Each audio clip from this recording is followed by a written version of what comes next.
Hello student, we'll continue our topic protections against earthquake. We know from the earlier page that earthquake cannot be predicted. We have also seen that they can be highly destructive. यानी हमें पता है कि जैसे earlier यानी बहुत पहले से हमें पता है कि अर्थक्वेक जो है वो प्रिडिक्टेड नहीं होता क्योंकि वो बहुत ही हाईली डिस्ट्रक्टिव होता है. It is therefore important that we take necessary precautions to protect ourselves all the time. So we should protect ourselves all the time. People living in the seismic zones where the earthquakes are more likely to occur have to be specially prepared. First of all, the building in this zone should be so designed that they can withstand major traumas. Modern building technology can be make it possible. So ज़्यादातर जो नुकसानात होता है वो buildings और जो है modern building उसके अंदर अगर प्रोटेक्शन होगा तो it will be chance to live, otherwise it will be destroyed. It is advisable to make the structure simple so that it is quake safe.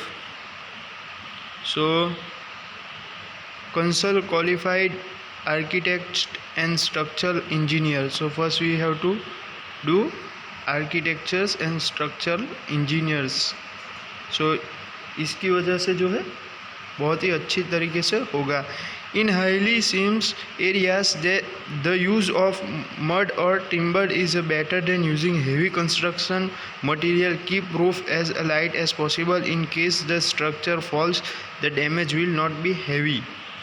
So ये पॉइंट में ये समझाया है कि बहुत ही हैवी मटेरियल्स ना यूज़ करें, लाइटली यूज़ करें, so it will be less chance to damage. It is better if the cupboards and shelves are fixed to the wall so that they do not fall easily.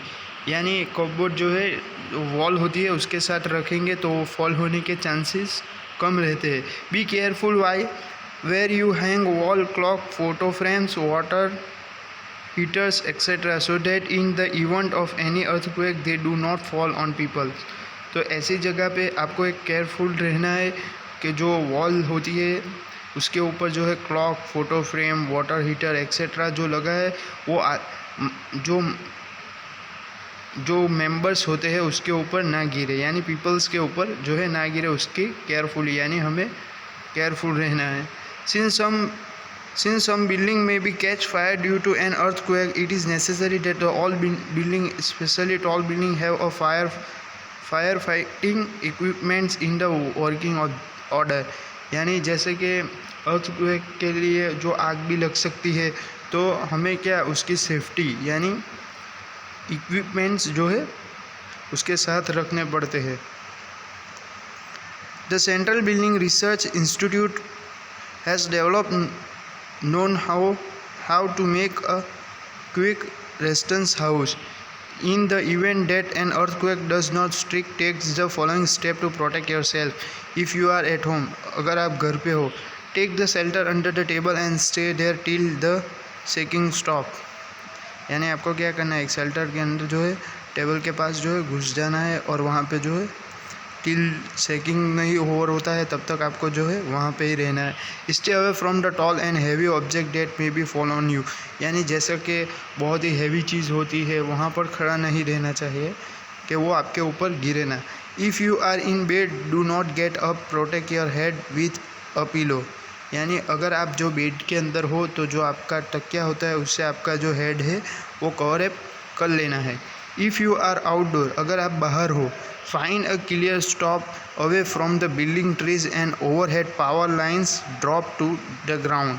यानी ऐसी जगह पर आपको stop खड़े नहीं रहना है, एक जगह पर स्टॉप हो जाना है और जो जहाँ ऐसी जगह ना हो बिल्डिंग ट्रीज और आपको सीधा ग्राउंड में चले जाना है.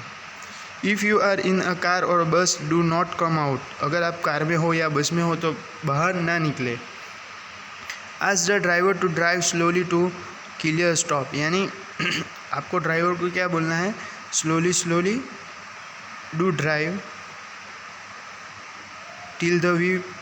till we go on the spot, do not come out till the termos stop, यानी जहाँ तक वो अर्थक्वेक जो है ख़त्म नहीं होता है वहाँ तक हमें मूव नहीं होना है।